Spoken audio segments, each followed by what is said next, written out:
So I went through and graded everybody's submission to the last quiz. I put the score. I guess when I made the quiz, I wasn't fully paying attention to how Moodle wanted it scored, and it was scoring it out of 100. And the few people that turned it in by paper, I just scored it out of 10, and it went into my gradebook out of 10. But whatever, it's not a point system. I do everything on percentages, anyways. But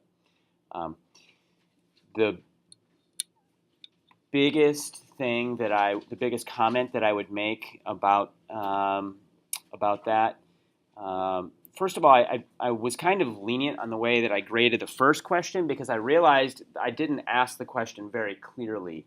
They talked about a lot of different ways for measuring caloric content, and the one at the USDA, the way they do it, I meant what do they do currently at the USDA. They're not actually surrounding the place in water and measuring temperature change.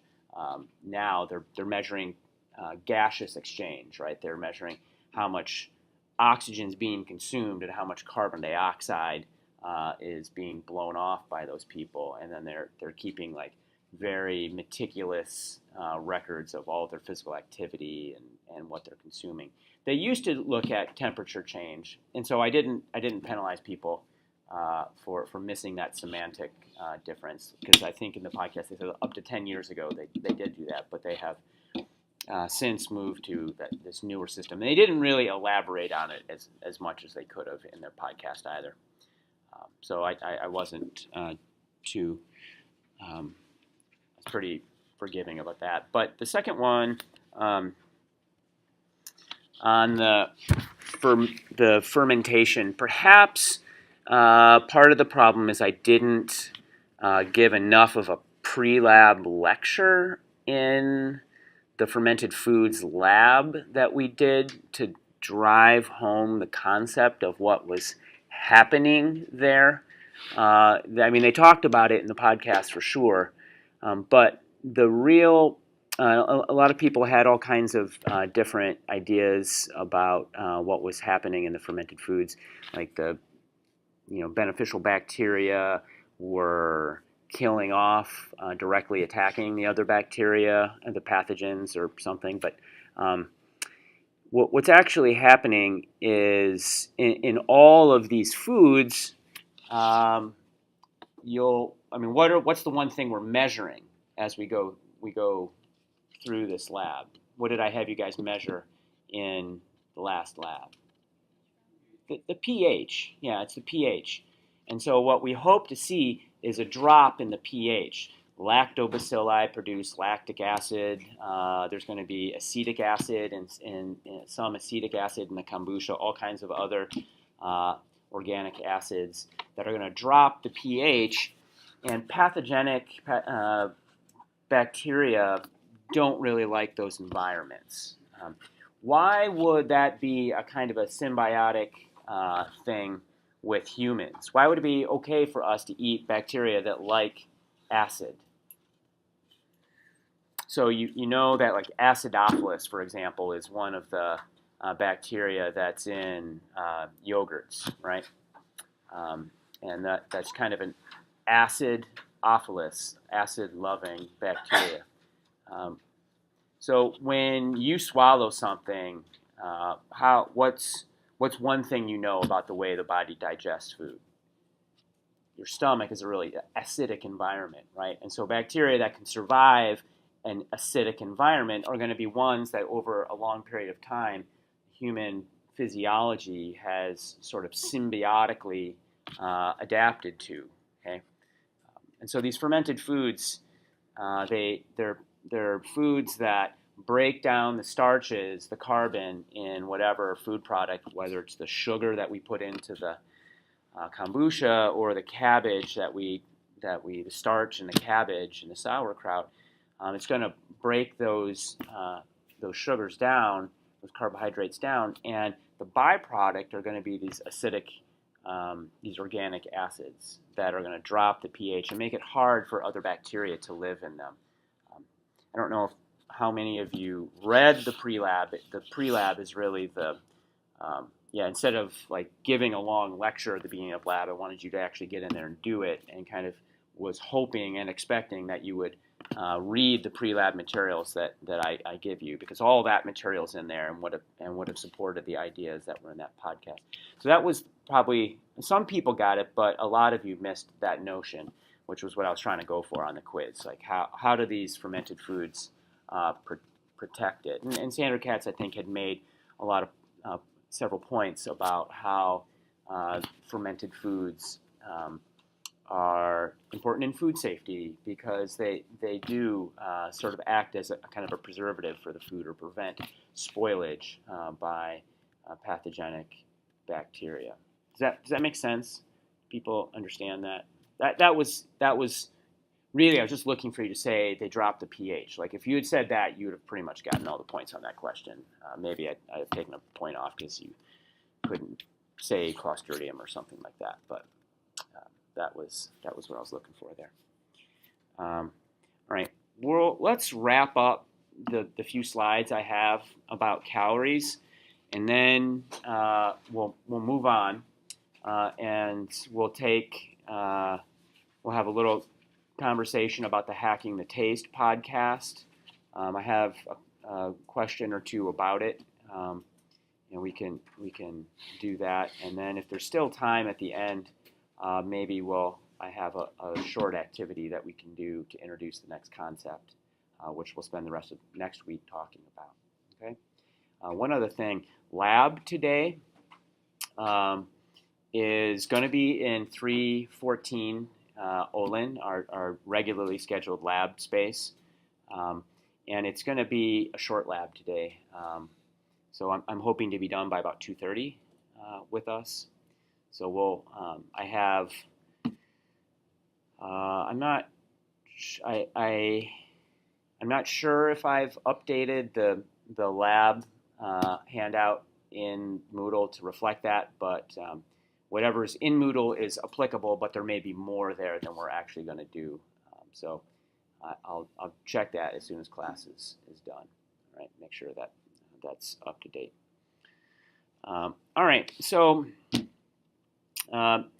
we've already kind of called the calorie into question a little bit, right? In the podcast that we talked about, and certainly there is an unfortunate schism between the use of the big C calorie, the kilogram 1 degree C centigrade definition of calorie that we use in nutrition on nutritional labels, and like dietitians still adhere to when they talk about caloric intake, and then what scientists think of as an appropriate way to measure energy change, which is the joule, is the SI unit, and sometimes the kilocalorie, which is the or small c calorie, kilo thousand of the small c calories. All right, kilocalorie, which is analogous to 1 big C calorie.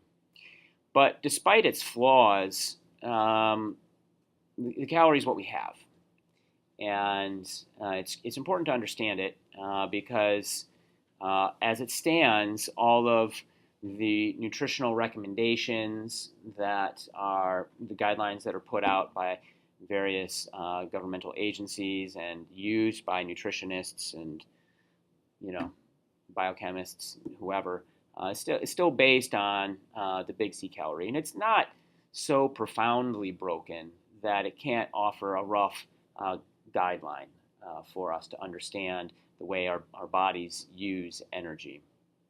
And when we get into the metabolism of cells, we're going to move into the metabolism of cells towards the middle of the semester. It'll still be a useful concept to us that we'll be able to revisit. But let's just look at let's further flesh out what the calorie even means. So last time I had put a few different ways to think about the calorie and the joule. I said the joule was, 1 joule was picking a tomato up a meter off the ground, or dropping it was the release of a joule. Big C calorie was lifting a beach ball size ball of granite, etc. So here are some ways you can burn 200 big C calories, because it's a little bit easier to think of activity for an extended period of time, like something that you're actually likely to do.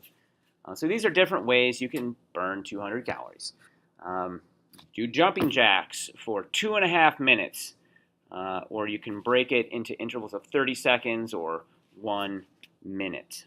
All right, so essentially 2.5 minutes of jumping jacks will burn 200 calories. You can play badminton for 40 minutes. That's a pretty long game of badminton. You can have a 37-minute dance party. So dancing is a little bit more strenuous than badminton. Is anybody a golfer? Yeah, some of these don't make any sense at all. Mm-hmm. You keep dancing and jumping jacks, pretty much the same motion. Yeah, that's right. It's right. It's true. So I guess I don't know what they're defining as a dance party, and that the one below the game of badminton do 40 minutes of garden work, and they say 25 minutes of uprooting weeds and 15 minutes of planting new seedlings. Is that really analogous to playing badminton for 40 minutes? I don't know. Yeah, you're right. Some of it sounds suspect. It says run up and down the stairs for 2.5 minutes. Yeah, I guess perhaps they think a dance party is not nearly as strenuous as doing jumping jacks. It's pretty subjective, isn't it? An hour of bowling, or wash and wax your car for 40 minutes. So it seems like setting the jumping jack one aside, that in general what they're saying here is that anywhere from 40 minutes to an hour of moderate activity is going to burn 200 calories. They say 2.5 minutes of running up and down stairs, so that would be anaerobic. Okay, so here's the difference. Sorry, it took me a minute to click. Having a dance party and doing jumping jacks seem like they would be the same activity. However, jumping jacks is, along with the running, are what are called anaerobic activities. Anaerobic, they're ones that the caloric, the oxygen need is beyond what's called your VO2 max, which is the ability of the body to move oxygen to your peripheral tissues. Dancing's anaerobic too, especially like Zumba. Sure. I would guess that they're not thinking about that kind of a dance party. They're thinking about an aerobic style. So 2.5 minutes on the stair machine is not very enjoyable. They're saying running up and down the stairs. So when they're saying jumping jacks and running up and down stairs, they're talking about anaerobic activity. Okay, so maybe the way you use the stair machine is not what they're alluding to here. What I get, the point they're trying to make is the distinction between aerobic and anaerobic, because it's orders of magnitude more efficient to extract energy from food by doing aerobic activity than an anaerobic activity, and we'll see that in like concrete numbers. But I think that's what they're getting at here. So aerobic activity of about 40 minutes to an hour. This is where you're not putting yourself out of breath, and then is roughly equivalent to 2.5 minutes of aerobic activity where you are putting yourself significantly out of breath. All right, so where can we get 200 calories to do all this? Well, here are some various comparisons of different foods. You can kind of see that there is a bit of a political agenda to this chart here. On the right are foods they're suggesting are healthier for you to eat, and on the left, perhaps less so. and it's showing you the relative energy density of these of different foods. So, and again, this is with the caveat that the way you access the calories may not be the same from one food to the other. These would be values that would be based on bomb calorimetry. So taking food, sticking it in the calorimetry capsule, flushing it with oxygen, sending a high current through it, basically blowing it up, and looking at the temperature change in a known mass of water that is a jacket around it. Do you guys want a picture of that? Would a picture of a bomb calorimeter help your minds? Okay.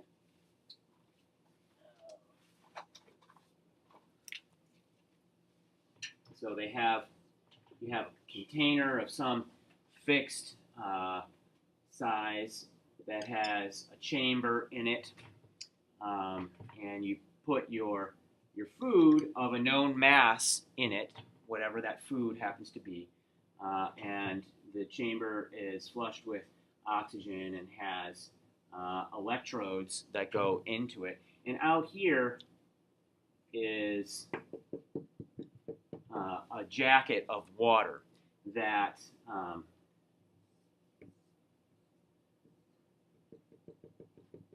the temperature of which is being monitored very closely. They know the exact mass of that jacket of water, and as such, knowing the mass, they're able to determine the heat capacity, how much heat it can absorb, right? So they essentially just blow this up. They send a high current through it and combust it really quickly. They want to combust all of it, take it completely to combusted ash in one fell swoop, and then that heat radiates out into this jacket. And this thing here has a big insulating layer around it. All right. And then they just watch the change in temperature as the temperature rises, and they can fit that change in temperature. They can back calculate how much energy must have been released here, because they know how much heat this can absorb given the mass that it is, and then they look at the change in temperature, and from that they can calculate how much energy was in that portion of food. Yeah. Oh, so it's how much energy is in the food, not how much energy does it take to burn it? No. There is no gas. They're not putting gas like gasoline or anything. Sure. It's combusting because the like Led Zeppelin cover, right? You have like the Hindenburg up there, the big balloon, and it's on fire and it's crashing, right? It was full of hydrogen gas, and somebody sparked it, and it was surrounded by oxygen in the atmosphere, and it suddenly just completely combusted. They didn't have to put energy in to blow up the Hindenburg. There was chemical energy in the gas, and it's the same here. There's chemical energy in this food. They're just flooding the chamber with oxygen and then sparking it and allowing it to just burn, right? They are putting electrical energy in to start that, but they know exactly how much energy they put in, and that can go into the calculations as well. But the effect on the overall temperature from the simple electric spark that they use to start the combustion is negligible, typically negligible compared to the energy released by the food that's being combusted. Does that make sense? Yeah. What's the chamber made out of? This thing? No, that's holding the food. It's just like a metal chamber of some sort. Yeah. Wouldn't that the material affect? Yeah, sure. So they know the heat capacity. So when you talk about heat capacity of the water, it's not just the water; it's the heat capacity of the entire structure that they're taking into consideration. And so when you're doing these temperature calculations, you're going to calibrate the machine by sticking something of a very closely known caloric content in there and combusting it. and then seeing what the temperature change is. That's part of calculating, like calibrating the heat capacity of the entire container. So the jacket to the food chamber, and that's a good question, is considered to be part of the thermal mass of the calorimeter. Does that make sense? Okay. So anyways, these values that you see on the screen here are derived from this sort of apparatus, some kind of bomb calorimetry. And you have canned green beans that give you 357 grams to get 200 calories versus 40 grams of M&Ms. So that would tell you which of those two is the more energy-dense food. Yep, the M&Ms. Yeah. So when I say dense, what is density? What do I mean by density? In general. The amount in a certain space. Yeah, right. The amount of something, in this case energy, per mass is what we're talking about here.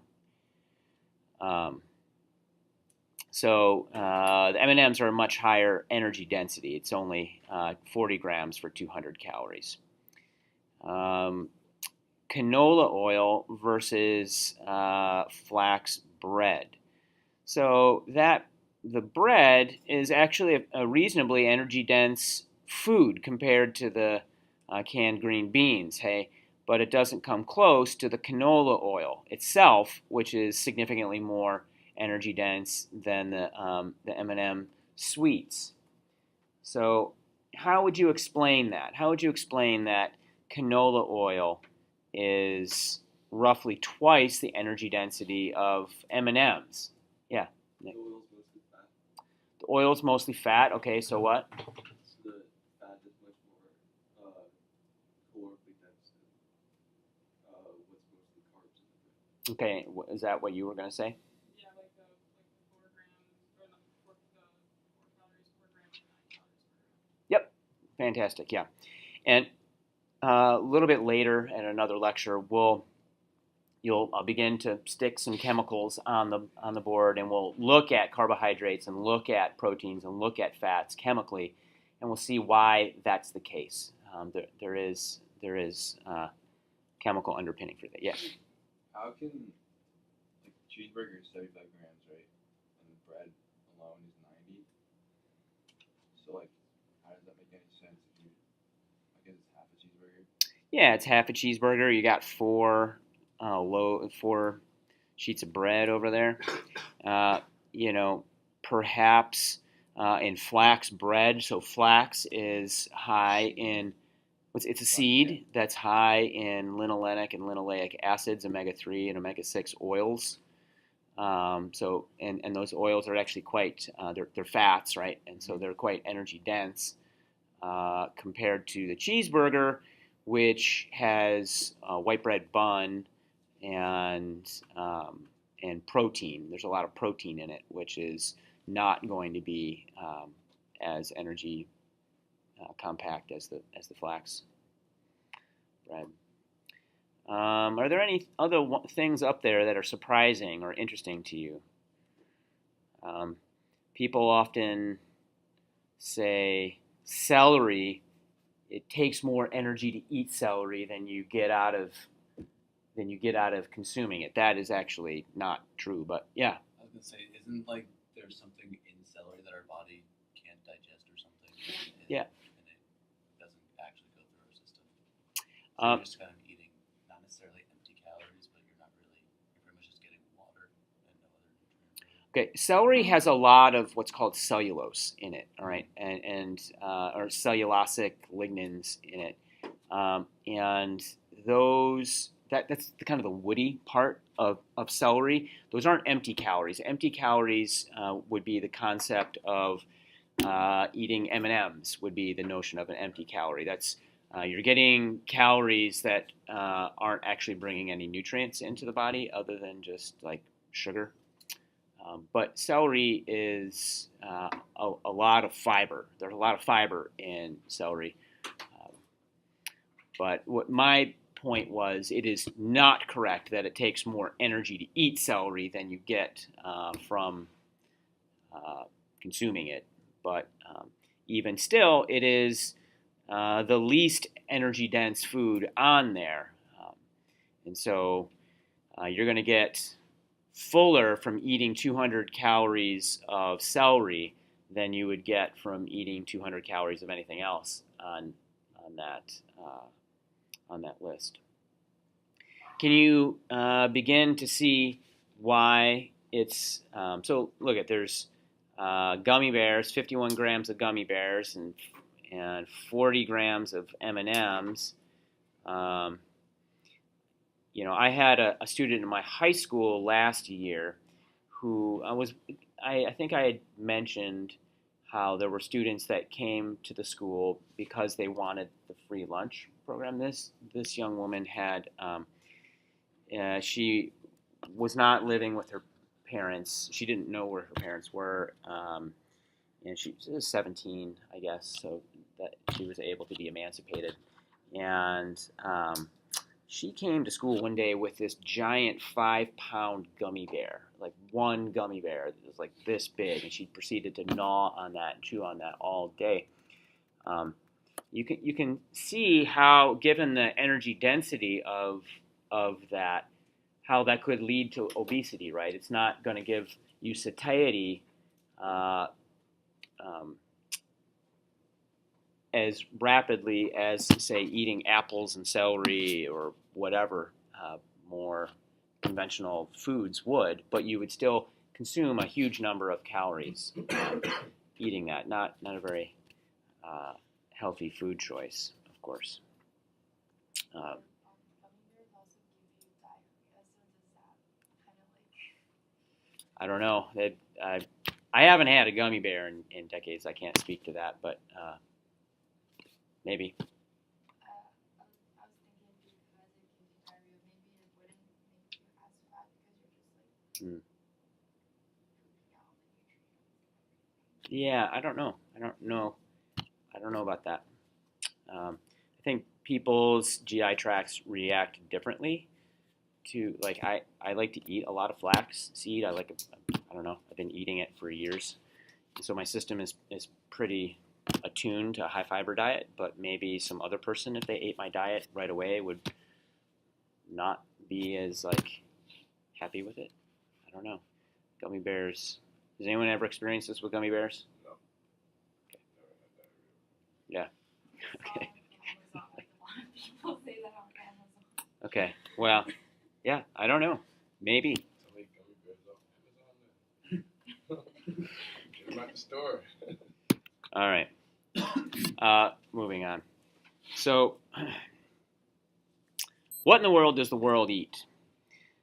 So these are some values these are average values for what the daily caloric intake per capita in kcals would be around the world. So this is big C calories, and I don't know. I find the numbers themselves to be a little bit suspect. But I think what's interesting is looking at the relative values. It is certainly true that the United States has a high caloric intake, and we've done a pretty good job at exporting the American diet to most of the rest of the developed world. There's an interesting story behind that, which I'll save for when we begin to talk about fructose and high fructose corn syrup. And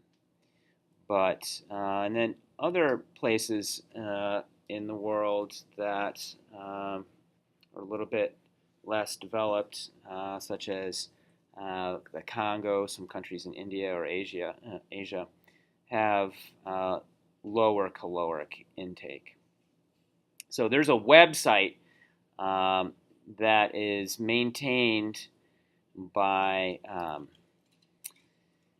Well, the World Health Organization collects all kinds of data about nutrition and food consumption across the world, and National Geographic has taken that data set and put it into an interface called What the World Eats, and the pie chart on the right-hand side is their is the splash page on that website. You can go to a whole host of countries around the world and explore what they eat.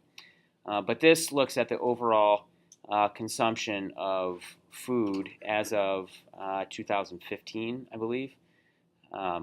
So the average daily caloric intake for a human on Earth is about 2,800, almost 2,900 calories.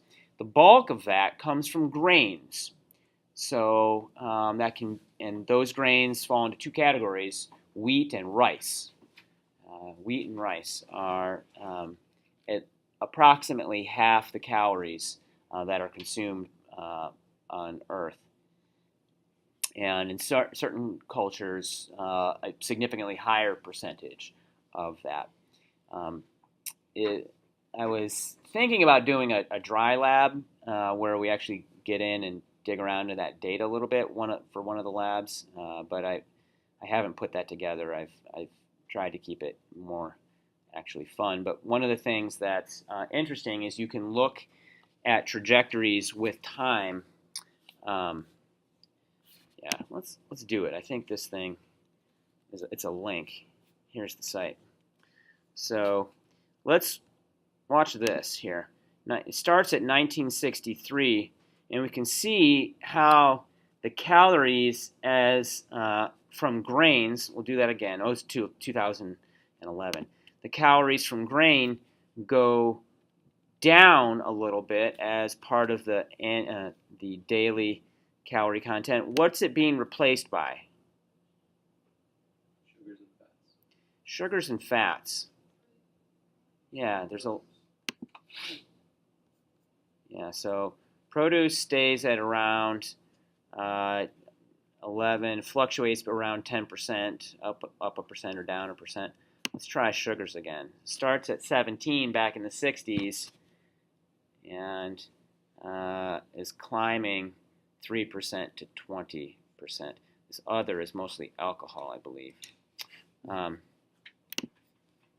Meat is also going up. Meat consumption a little bit, from 7 to 9% of the overall. So let's look at the United States compared to the rest of the world. Whoo! Hello, gummy bears. So in the early 70s, late 60s, even then sugar and fat was a high percentage of the American diet, but it's grown at the expense of looks like dairy and eggs.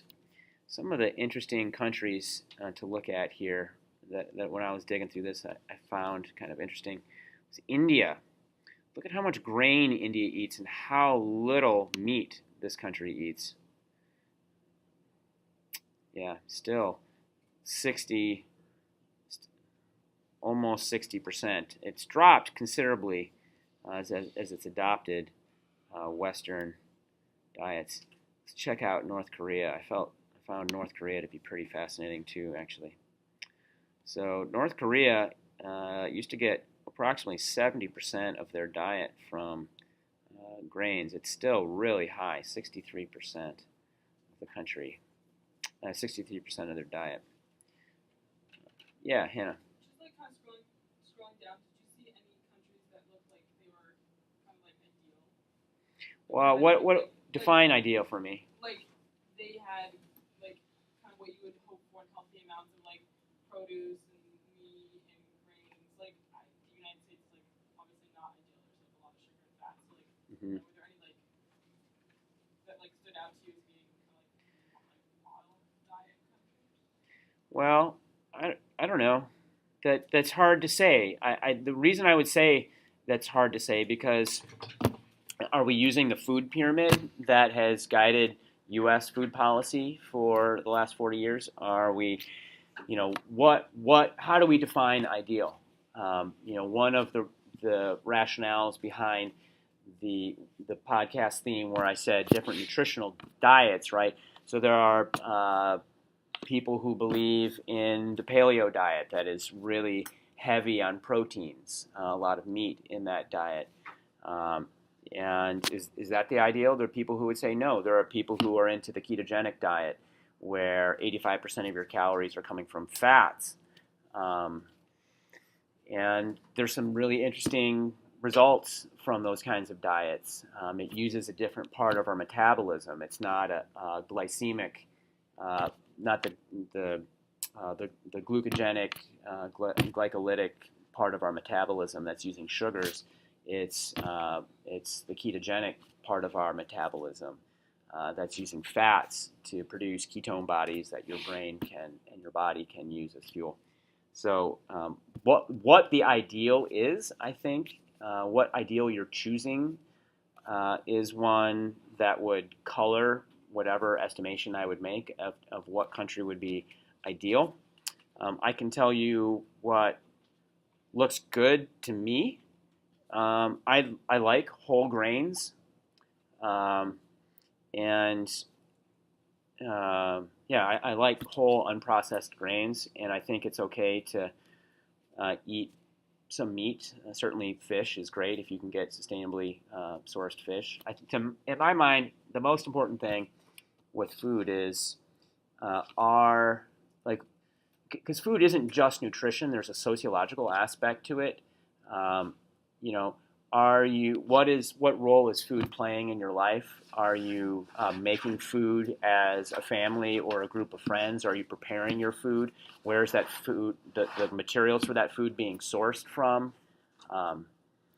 You know, are you buying locally grown food? Are you growing any of your own food in your garden?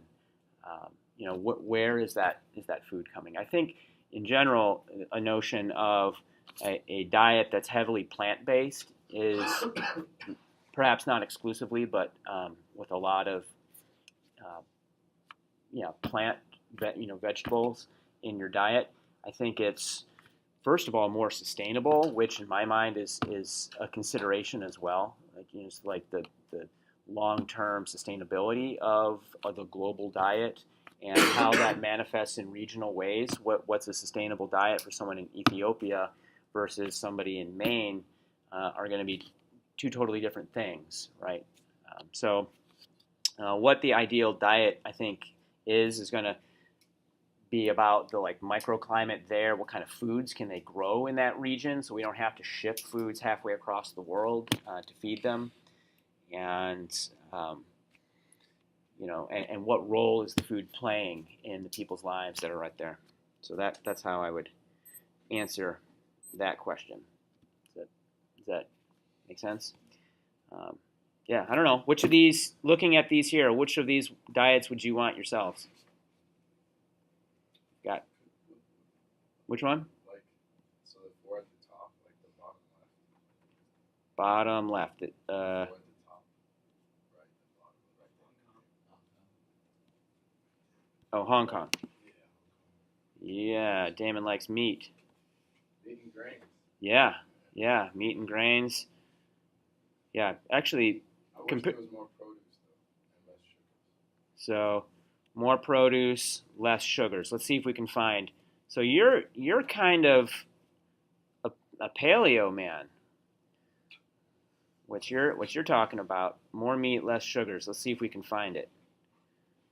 Okay, so Vietnam doesn't have quite as much meat. It has probably more grains than you would like, but there's low sugar there.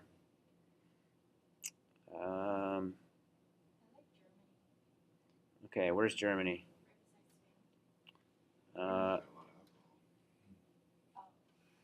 Well, okay, where is Germany? Is at the bottom? Oh yeah. Yeah, fair bit of sugar, a lot of dairy and eggs. So let's see how that breaks down. So eggs 1%, milk and different animal fats. Their meat is primarily pork.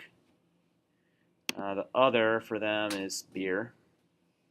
and their sugar and fats. It's evenly distributed between sweets and vegetable oil. And their grains are a lot of wheat. Yeah, a German diet sounds reasonable. Sounds reasonable to me. Any others? Let's see what Japan looks like. What do you say? So I think Japan has a good caloric. So the width of the circle. See how thin Somalia is here? It's because Somalia is only 1,600 calories a day. That's probably not enough calories to make you feel good in a day. You probably would not like that. Japan, I think, is a reasonable amount of calories. A lot of it's coming from rice. And then not that much sugar, actually. And a lot of seafood. A lot of seafood. A little bit of beef, like a balanced meat. I'd probably pick Japan myself. But okay. Anyways, that's fun. But let's move on. All right. So, what does America eat, and then what do you eat? So these are values that are reported by the U.S. government for what American men and American women eat as percentage of their diet. So they say that the average American eats roughly 60% of their diet. Their calories come from carbohydrates, 20% come from proteins, and a little under 20% come from fats, which means do they eat more fat or more protein? More fat. Protein. Which is it? Protein. Let's say that they're eating roughly the same percentage of their diet in terms of calories from fat and protein. So they're eating more protein. Americans are eating more protein than fat. And you can say, if we're going to use the numbers 4 calories per gram for protein and 9 calories per gram for fat, you can say that Americans are eating roughly a little more than 2 times as much protein by mass as fat. That's because it's less energy dense. That's right. Yeah. And so these are the numbers that you guys self-reported, you just estimating based upon you paying attention to yourself. And you're actually not that far off of your guesses as to what you ate. We're not that far away from the numbers that the U.S. government has studied and reported. The mean, the average in the class, you said about 50% of your calories came from carbohydrates, whereas a quarter from proteins and fats. And I think what's interesting here is the trends, not the fact that you landed right on the numbers. But this leads me to believe that you have a fairly, two things. Either you have a fairly typical, representative American diet, perhaps less carbs, perhaps less sweet beverages, because some of those carbs are going to come from that in the American landscape. And Colby students tend to make better food choices than the average American, perhaps, but not that far off. And secondly, it suggests that you guys are actually pretty aware of what you're doing. You're pretty aware of what you're eating, and you were able to. The guesses that you made were pretty close to reality. So that's a good thing to know. The maxes and the minimums, some people said that 70% of their diet was carbohydrate. That's a significant amount of carbohydrate for sure. That can either be as sweets or there were some people who indicated they had a sweet tooth or as pasta. And other people really like their protein or their fats. I found those results to be kind of interesting. Is there anything else strike you guys? Yeah. Well, just that we didn't see like how many calories we were consuming compared to the average American. Like I'm sure that the ratios were similar, but The total numbers perhaps were different. Yeah, sure. Okay, so this is what the USDA estimates you guys need per day by age, gender, and physical activity level. So all of this is with all of the caveats here. Let me bring, oops, I thought I had it zoom in. Maybe I was wrong. This is all with the caveats that come with our flawed picture of the calorie, right? This is what comes with our flawed picture of the calorie. But I would imagine that everybody in this class is somewhere from moderately to active, from moderate to active somewhere. There's probably no one here that's truly sedentary, and that means for men that's around 28 to 3,200 calories a day, 28 to 3,000, something like that, and for the women that's around 2,200 to 2,400 calories per day. And these are averages, right? Women tend to have less body mass than men and consequently lower caloric needs. All right. One of the things that's interesting about this to me is watching the trends. You guys are pretty much at the peak of your caloric needs right now. Here in college, you have never needed this many calories in your life before, and you're not going to need this much again as you move forward into your life. On average, this is what the USDA says. Perhaps some of you will become elite athletes or something like that, and that will not be true for you in particular, but in general. Okay, so then.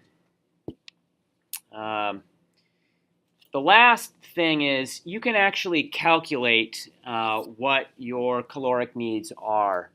There are different ways to determine this. This is this equation, this Mifflin-St. Jeor equation, was developed by some physiologists at the University of Nevada School of Medicine in Reno. And what this involves is basically calculating what is called your basal metabolic rate, your BMR, and then adjusting the BMR. So your BMR is, all these equations aside, your BMR is the amount of calories that your body needs at rest in a 24-hour period, laying on your back in a dark room, chilling out. Like not moving, not doing anything, just living for 24 hours. This is how many calories your body would burn. And they did a lot of empirical data gathering. They did a lot of experiments to determine what basal metabolic rates were, and then parameterized them as a function of weight, height, and age and gender. Those are the four criteria: your weight, height, age, and gender for calculating your basal metabolic rate. So those parameterizations are right there, and if a person wanted to, they could take their weight in kilograms, take their height in centimeters, their age, and then add these numbers or subtract these numbers for men or women. Once you have your basal metabolic rate, that number doesn't really mean anything. It doesn't really mean anything because, well, I shouldn't say that. It doesn't mean anything practical for you because nobody, as much as you may want to, is going to be sitting on your back, not moving in a dimly lit room, not doing anything for 24 hours, right? So they take that number, that basal metabolic rate, and then they adjust it by a scaling factor that takes into account your relative level of activity. And that's what all these things are below. So you would take the basal metabolic rate, for example, and multiply it by 1.2 for low intensity activities and leisure activities. So if you're primarily sedentary, all the way up to elite athletes would multiply that number times 1.9. And that number would tell you what that elite athlete would need. So there you have it. That's class. We didn't get to the talking about the gastropod. We'll start with that on Monday. We'll start class with that on Monday. Give you a chance to listen to that again. And there is the